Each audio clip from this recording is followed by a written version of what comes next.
Welcome to Our Girl Relationships. On this channel, we talk about problems people face in their day-to-day life. Let's start with the video. I have a rental that my brother has lived in since 2016 and currently pays $1,200 for monthly rent. He has 3 children, 18, 24, and 24. The oldest 2 live on their own and the 18-year-old is a senior in high school. He got married in December and moved his new wife and her 3 kids in. The issue is my niece does not like or get along with her step-siblings or stepmom. World War III broke out when her stepmom tried to take her room from her. Niece's room is a finished basement with its own living quarters and a separate entrance. Sister-in-law wanted it for her son who is 22 and still lives at home. My brother had not made a final decision and I really don't know which way he was leaning.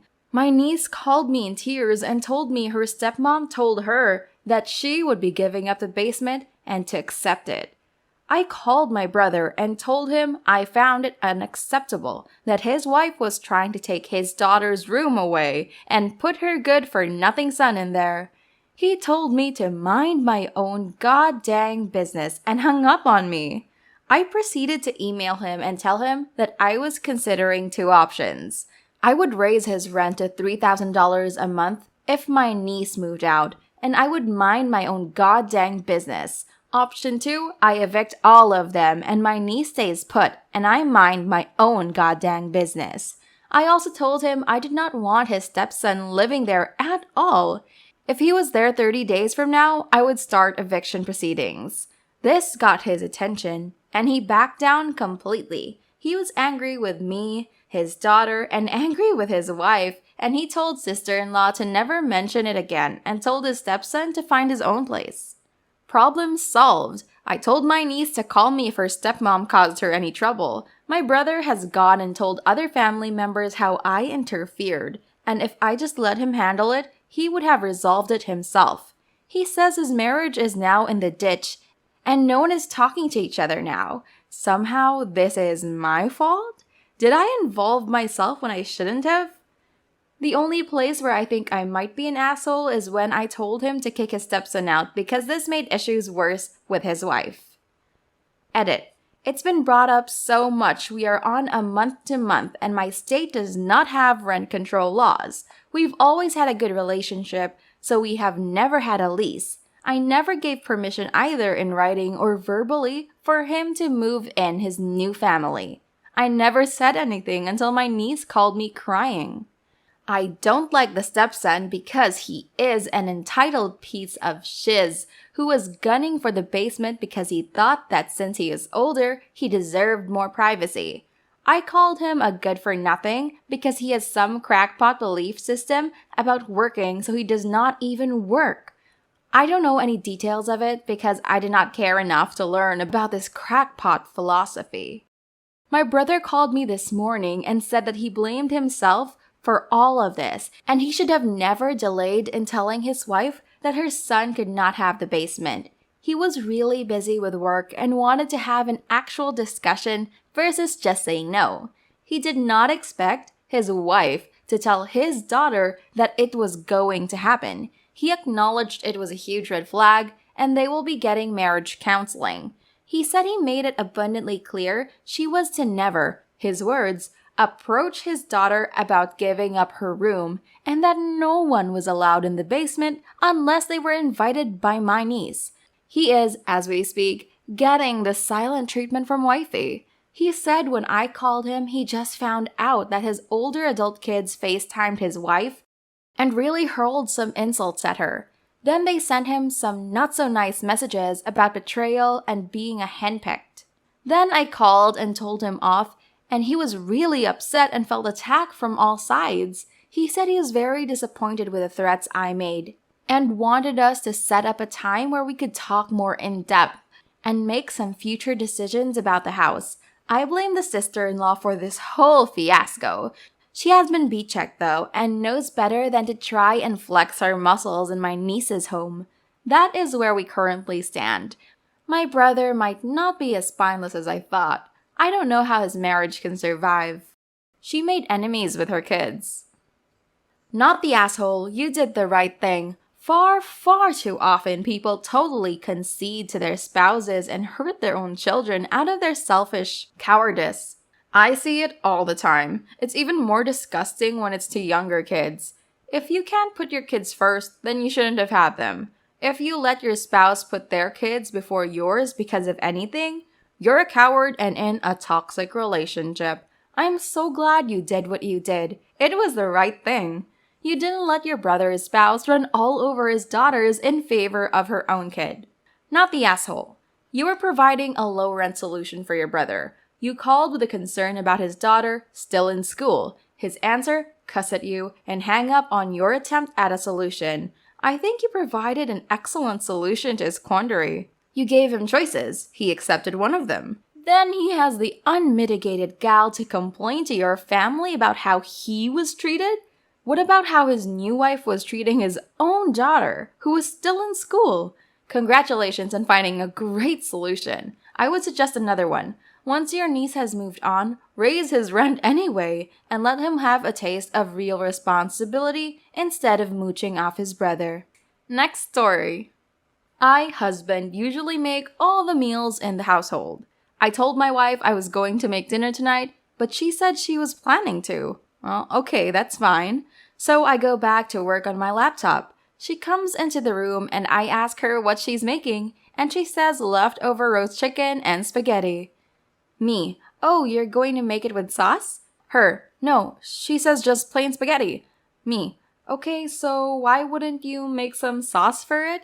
No one eats just plain spaghetti. Her, sure you can. Just eat it. What's wrong with eating plain spaghetti? I told her to do whatever, but I wouldn't serve her just plain spaghetti noodles. So I know it seems like maybe a dumb thing to get upset about, but she insisted on making dinner. By making dinner, she intended to warm up the roast chicken, which we got from Costco, and warm up the noodles, which were actually left over when I made us chicken carbonara. I was further frustrated because a few days ago, she agreed to make dinner while I spent the afternoon and early evening cleaning out the garage. That task wouldn't have allowed me time to prepare dinner. I entered the house tired and extremely hungry. It turns out she made food for herself and the kids. But she had planned for me to eat the leftover spaghetti with sauce and chicken that I had made the day before. It was still in the fridge and in the container, and I opened it to heat it up, and there was barely any pasta in there for a kid's meal, which meant I had to now prepare dinner for myself when I was already tired and hungry. She said she thought there had been more in the container. I did get upset, and I told her I wouldn't serve her plain noodles because when I make meals for her, I try my best to make something she'd like to eat all the time because I take pride in that. I told her it was insulting because it's like telling someone you'll make them pizza, but just serve them the crust. I don't know, that's not pizza, is it? I tried to have her see that she wouldn't serve her own sister plain spaghetti, but she insisted she would and had no problem with that. I honestly don't believe that. I told her that would be embarrassing. I can't tell whether she is being serious that she believes it's acceptable to serve people plain spaghetti or she's digging in her heels because she won't admit that she was just being lazy. To add, I got mad at my wife for serving me plain spaghetti noodles for dinner. Not sure if I should accept her belief that it is okay and socially acceptable to serve people plain spaghetti noodles for dinner, or if she's just being lazy and I should take it to be insulting behavior on her part. Do I need to be more understanding? Not the asshole, and I'm surprised so many people think OP is the asshole. Did no one else read the part about how she also agreed to cook dinner while he cleaned the garage, then proceeds to cook herself and the kids dinner and leave him with less than a serve of leftovers? Anyway, if he makes an effort to regularly cook decent meals for her, I'd be pissed too if my partner presented me with plain effing noodles and called it dinner. Not the asshole, and I'm shocked at anyone who says you are. Just add blah blah blah. That's making dinner. Wife insisted on making dinner. Reminds me of the story Stone Soup. As for heating up the leftovers, if she said she was going to make dinner, she should have. When my girlfriend and I started dating, we had very different tastes of what dinner actually was. She'd be happy with popcorn most nights, so I insist on a full meal. I would never consider plain noodles as dinner. Next story. I work in the film industry in LA as a production assistant on big budget shoots and as a cam op editor and many other roles on low budget productions. I've been doing PA work, creating videos for up and coming artists, small companies, and working on low budget films for about 2 years since I graduated from film school. I've been waiting for a big break in my career and had my shot at that ruined by family members yesterday. I was at my family's house where my mother's side of the family was with us for dinner. My phone was snatched out of my hands so my 9-year-old cousin could play games and not bug the people cooking. I was told to deal with it and I reluctantly agreed to avoid an argument. 10 minutes later, I heard my phone blowing up with texts and a FaceTime started coming in, but my cousin immediately declined the call. I told him to give it back, but he refused and ran to the bathroom and locked the door. I knocked on the bathroom door and kept pounding harder as he refused to open it. My mom told me to relax, but that only pissed me off because I literally had my property stolen from me to entertain a child while I was receiving calls. I hope to God that it wasn't anyone important, but lo and behold, when he came out and I snatched it back from him, not without him whining, "Hey!" It turned out to be the manager of a major artist I met and showed some of my work to, trying to reach out asking if I could shoot an impromptu video for this major artist that night. I tried to call him back, but he texted me that they found someone else. At this point, I was so angry and confronted them. The conversation went like this. Me, "Hey, remember how I told you I met artist's name manager at a party last week?" Mom, "Yeah, and?" Me, "Well, he was just trying to call me, but I was denied access to my phone because it was stolen from me and locked away to entertain cousin." Aunt, "Oh, come on. I really doubt he was trying to reach out to you. There's thousands of people who do your job in LA, but he called you over all of them?" Me, "Actually, he was, and he did reach out to me over all of them. I'd show you the call log and text, but your inability to parent your child is making me wonder if you also have an inability to raid." I was called disrespectful and was told to apologize. I snapped and screamed, "When I tell someone to give me my phone, that means give me my goddamn phone right now. I own it, I pay for it, I use it to communicate with friends with and for work. It is for me, not for a child to use, so his mother and aunt don't have to deal with him. You just cost me a big opportunity that I have been working at for years because of your laziness and this kid's entitlement." By the end of my rant, my cousin was crying. My mother and aunt were looking at me wide eyes and jaws hanging. I was told by my mom to get out and not come back until I was ready to apologize to everyone. Thing is, I don't plan on apologizing, so I guess I won't be going to see my family at that house anymore. Am I the asshole? I wouldn't have let my phone be taken away in the first place, especially letting them know I'm waiting for an important work call or something. But with what happened, you're not the asshole in my opinion. They deserve that yelling, honestly, and them still being mad at you and blaming you for it shows they didn't care or wanted to defend themselves for their awful behavior.